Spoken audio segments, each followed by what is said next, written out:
You're listening to the Houses and Spouses podcast with Ryan Hamilton, where real estate meets real love. From closing deals to saying vows, this is the place where homes, relationships, and real-life stories come together. Let's get into it. Welcome to the Houses and Spouses podcast with Ryan Hamilton. I am Ryan Hamilton. Very excited that you're here today. The motivation behind this podcast is simple. I've had the privilege of walking down the journey with folks that are doing two of the biggest events in their lifetimes, I would say. Right up there with like maybe having a kid or adopting a kid, and that's buying a house and that's getting married. So as the I Do Guru wedding officiant, I've officiated over 220 wedding ceremonies. And as a real estate agent with Gannon Hamilton Real Estate at Good Oak Real Estate, I've had the honor of doing over 150 real estate transactions. So this podcast will bring those worlds together. We're going to talk to clients. We're going to talk to friends. We're going to talk to fellow professionals and just share some stories of success, of failures, of things that we want to do better, and just have a lot of fun. And they'll throw in some dad jokes along the way, but it's going to be great. So I say we as we get going here because my assistant, Chantel, who you can't see, is running the show. She's going to be producing these, but it's going to be a lot of fun. So without further ado, I would like to bring in our first guest, and it is very appropriate that this is our first guest. And I'm going to introduce her in a couple of different ways. Chronologically, Torey Gannon is first my sister-in-law, then she is a wedding officiant client, then she is my business partner, then she is my designated broker, and then now she is the owner of the brokerage that I hang my license at. So we're going to hear from Torey Gannon. She's awesome. Don't tell her I said that. Welcome to the show. Welcome to the first episode, Torey Gannon. Torey, good to see you. Glad you are here. Hello. Thank you for coming. Thank you for having me. Torey, I want to kick this off by asking you a question. What is a real estate agent's favorite kind of music? What kind? It's house music. Obviously. Okay, so we are going to kick off every episode with a dad joke, so be ready for it. And that's just how I roll. That's how I roll. So, Torey, tell us a little bit more about you. Outside of everything you have already told them, I also am a mother. I have 2 daughters, and I'm a wife. I have a husband named Zach. Yep. And I don't know, I feel like I have no hobbies yet because I'm kind of in the thick of it with their ages, and then I own a brokerage. So to be clear also, I didn't say this in my intro. Another way that we are tied together besides being You're an uncle. Sister-in-law, I'm an uncle. And also we are next door neighbors. Yes, you didn't mention that. Yeah, which makes my complaint calls to the HOA like really, really tricky in having to ask what that looks like. So their house is really embarrassing. Yeah. So let's dive into it though. So you own Good Oak Real Estate. It's where I hang my license. Like I said, it used to be United Brokers Group. You started out as a real estate agent and then became a designated broker. And then why did you want to own a brokerage and deal with a bunch of guys like me, people? Yeah, it didn't really happen that way. I was an agent for quite a while. I was an agent for only 3 or 4 years before you came on to the team. Mm-hmm. And then we were transitioning as a brokerage with designated brokers. And I was actually very pregnant when they asked me to be broker. And I became designated broker. And the owner at the time was transitioning in his own life, and he kind of popped up the question, do you want to buy the brokerage? So it wasn't really the plan necessarily as much as once it was proposed to me and I did a lot of thinking and talked to my family about it, my husband, and negotiating, of course. Yep. And then I decided to buy the brokerage. But it's been really nice because I think being an agent at the company for my career at that point, it had been 10 years, and also being the broker, I knew a lot about the company and what I wanted to do for the agents. And I try to take that approach that if I were an agent, what would I want my brokerage to provide for me? And that's what is I guess we always come back to that. Does this help directly affect positively our agents when we're spending money or doing different things. Okay. Yeah. So full disclosure, I obviously came, and this isn't obvious. I shouldn't say obviously. For those of you who don't know, I started my real estate career basically Torey asking me, I was in a career transition. That's a whole different podcast episode. But Torey said you would be good at this. Had a conversation. I joined her team, and then we kind of, went from there. We've had a lot of success together. I've only been at United Brokers Group and then Good Oak Real Estate. So one brokerage. So I don't have any real comparison to a different brokerage. A lot of agents have been in multiple places. So my own experience has been good. It feels like Good Oak is different and unique.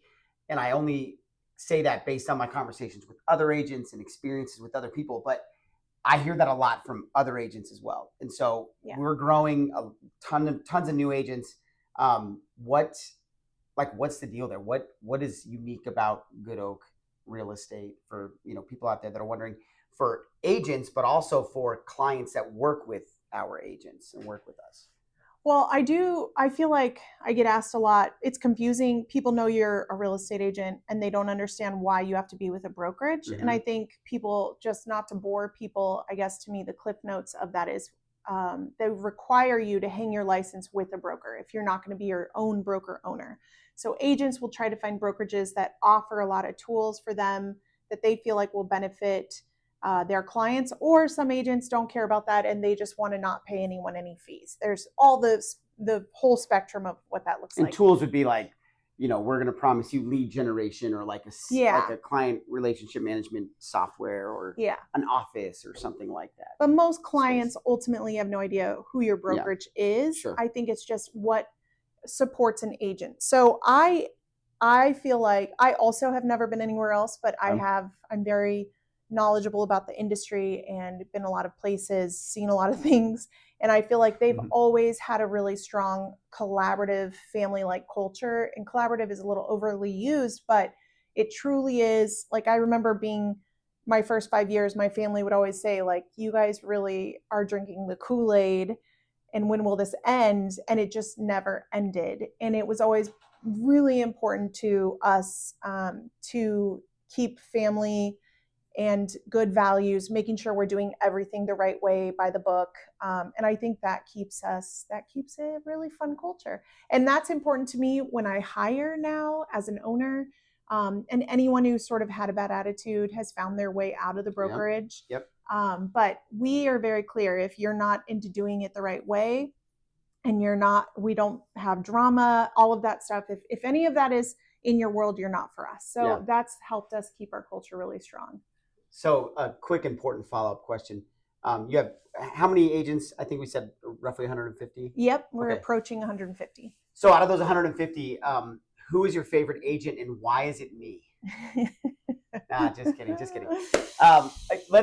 That's awesome. If anybody has any other questions about Good Oak, I would vouch for this brokerage, and I do all the time. So transitioning though, our relationship, I can remember, and I don't know if Tim's going to watch this. Tim is a family member of ours.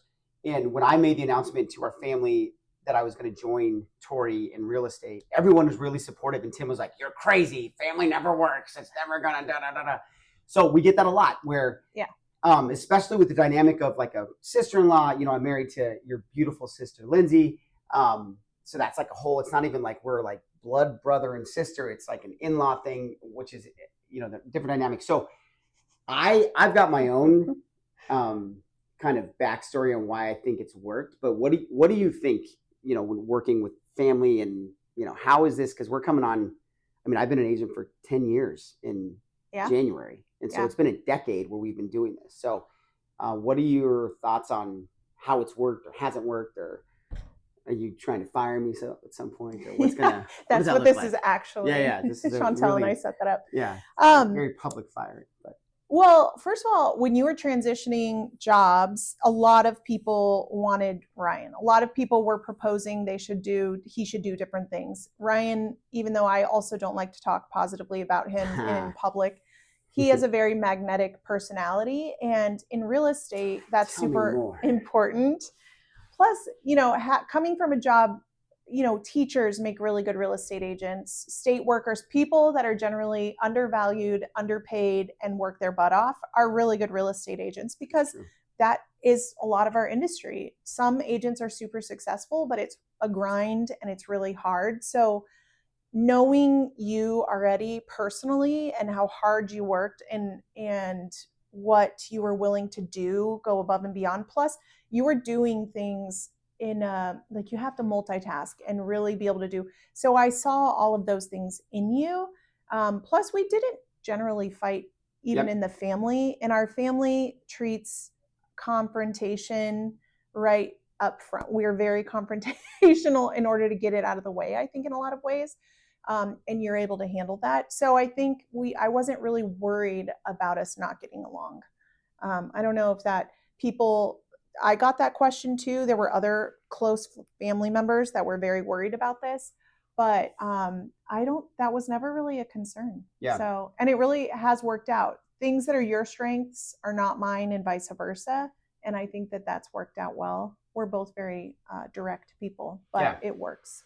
Yeah, I agree. I think, not to get too, sentimental or whatever, but I think for me too, it was kind of like this foundation that we've had, right? So Lindsay and I will be married for 20 years in January, which is crazy. So I've known you for a long time. And I think about that house that we live in right now, that we live next door to you. So many things have gone on in that house. And one of the core memories of you and Zach is when my dad died and we got the call, and then you and Zach came over to watch the boys. And like all of those things, I think in my mind kind of helped me, like, because it's not just business. It's like we've been through all the crap, all the stuff, the good and the bad and all that kind of thing. So, well, and you shared, we, again, thinking about like core memories and foundational stuff. So like Ryan and Lindsay's wedding, they decided to do in Vegas, and was also my 21st birthday weekend. And they kind of let me celebrate that while we celebrated the wedding. And so when they celebrate their anniversary, I'm always celebrating my birthday. But so I'm coming up on 41 because they're on 20 years of marriage. Anyways, stuff like that. There's a lot of that. And I have 4 sisters. There's 5 girls that Ryan puts up with. He has a lot of nieces. We're very strong willed women, and you always handled that really well. And real estate's kind of like that too. So there's a lot of strong-willed women in real estate as well. I will say that. Okay, so kind of moving on to our relationship as business partners on the real estate front. So for it's a little different now because you're owner. You're not doing as many transactions as you used to, obviously, because there's different things. And so, but early on, like, what are some of your fun or favorite or not so fun memories of us, like, starting out when I first started? And I've got a couple that I could share, but for example, when, and it was good, but Torey doesn't even give me. No, I'm going to start this one. Torey would send me out to, our lockboxes to get into houses and MLS houses. When I first started, they're still this way, but you have to have a special. At one time, it was like a fob key, and now it's like Bluetooth on your phone. So Torey's like, you need to go out there and make sure you can open these lockboxes. Something I don't really think about, but it's true, 100% true. And I tell my new agents that I work with that are in our mentorship program, the same thing, like, go practice opening a lockbox.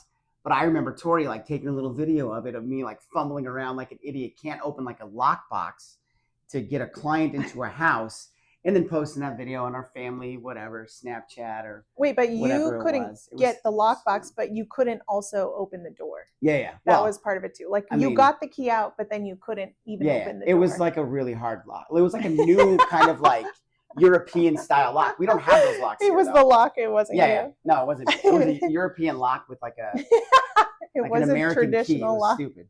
So that house sucked anyway, so it doesn't matter. I do remember that. I do remember, well, you were really hungry and obviously waiting for your next paycheck. So I gave you a listing that your very first listing was probably one of the hardest listings that even I've sold to this day in my career. I mean, I always joke about that, just that you had all the things. We did encounter someone potentially squatting in the home. It had pigeons, it had leaks, it had an add-on that wasn't permitted that We had to disclose a bunch of stuff about it because it had issues. It had termites. It had paint the greenest issues. pool in the world. It was green. Yeah, was like swamp pool. The city had called on the swamp pool. I mean, we could go on, and that was Ryan's first listing, and he got it done. And it's sort of one of those things, like we say that a lot, like if you survive this in real estate, you'll survive in real estate. And here you are. Here I am. You're welcome for that listing. Yes. I can taste that green sludge in my nostrils and in my mouth. Good. Well, yeah, it's been fun. Lots of fun stories. Can I say this as business partners? Yep. So I think I always knew, and my husband's been supportive of this, that I don't like to stay in one place necessarily, or I like projects, or I don't really know how to summarize that. But you stay really focused, and you were very determined to build our team into something beyond what I could have ever imagined. And it very quickly, you turned into the team lead in that regard, because I knew I wanted to do real estate, but also wanted to do other focuses like falling into designated broker, falling into being a business owner, or owning the brokerage. So you have really carried the load for Gannon Hamilton Arizona Real Estate Team. I appreciate that. Yeah. I appreciate that. And I think it speaks to like our yin and yang too, because you are not that I'm not active in the industry and I don't, keep up with that, but you're very, very active in a leadership capacity, like in the general Arizona Association of Realtors world, right? So whereas I kind of may get to that point at some point, but I'm still, all I can think about is like, how do we grow the business? Like, and every that's single, great. And so there's like that, that different kind of aspect there. So Torey, as we get ready to kind of wrap up, from a real estate standpoint, what advice do you have for buyers or sellers in what I think is kind of a weird market time? What would you say? Let me just say this. It is a weird time. And even people who have been doing this 3 times as long as I have said they haven't seen a market like this. This is very unique. And it has been that way for the last year. And our normally slow times are busy and vice versa. But I think one thing that I've learned over the years that I regret not knowing if I were a baby realtor is that if it is the time you want to buy or sell, it is the right time to buy or sell. And I think that's something that I would potentially overstep advice on with my clients, that's maybe tell them to wait. But everyone who has waited has unfortunately realized that prices are only going up and have only gone up over the last 5 to 7 years. And all of our projections are saying they're going to go up. So this is a great time to either buy or sell. We're never going to see crazy low interest rates like we did, in 6.2, which is what it was this morning, 6.25 or something, is not that bad. Yeah.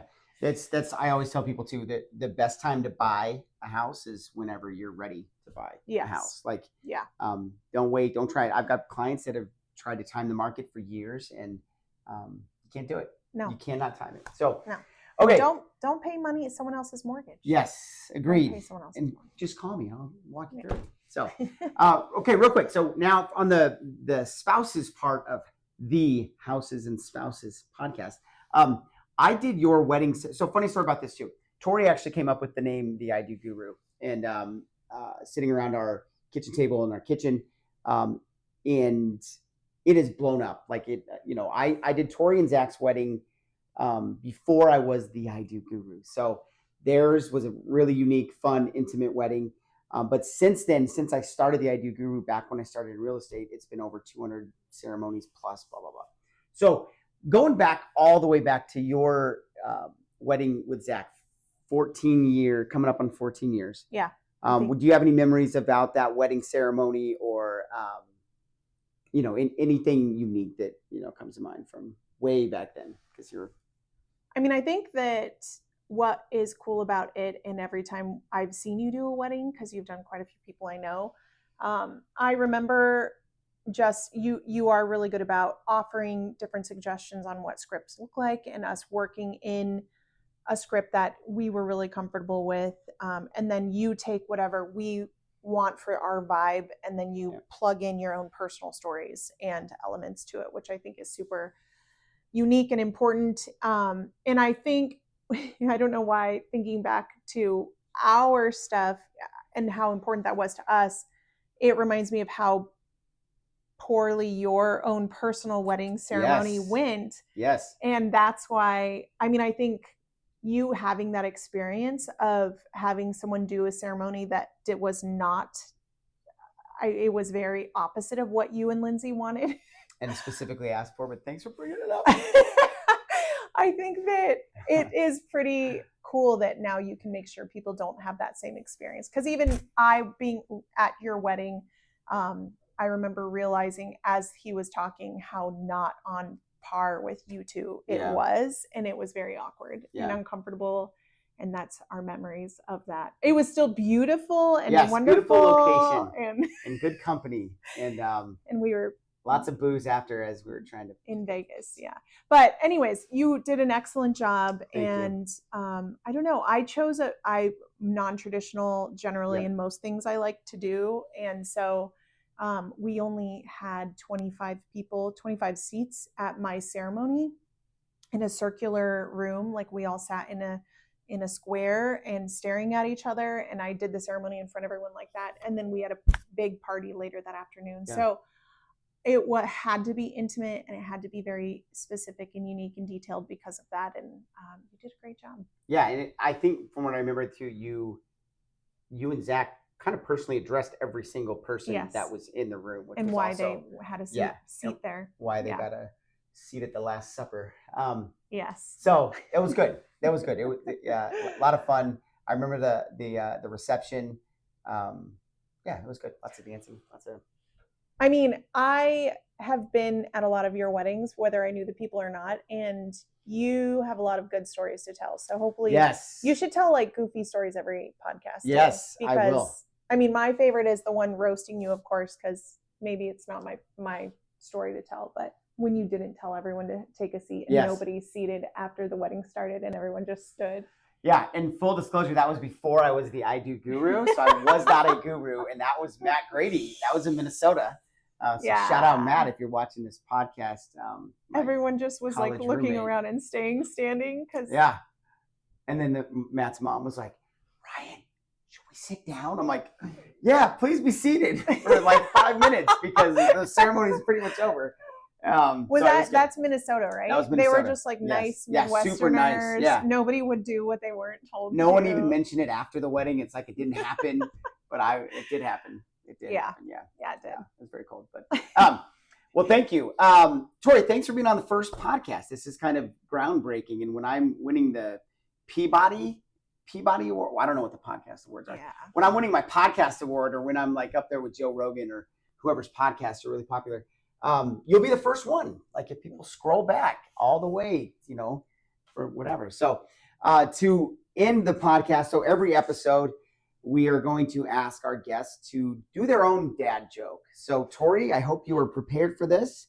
Let's hear your best dad joke. And if I like it, I'll reuse it in the future. And if not, we might scrub it. I have to say extra enthusiastic like Ryan. Ryan, what do you call a factory that makes just okay products? I don't know. Satisfactory. Chantel likes it. You can't tell her, but she's in the background. She likes it. We'll put some kind of a boom boom on it. But yes, Torey, I appreciate you coming on. As always, we'll do our bing bing. And everyone else, thanks for listening to the first episode of the Houses and Spouses podcast with Ryan Hamilton. I'm Ryan Hamilton. We will see you with the next one. This has been the Houses and Spouses podcast with Ryan Hamilton. Thanks for tuning in. Don't forget to subscribe and share this episode with someone who needs it. For real estate help or a wedding ceremony crafted with care, connect with Ryan online.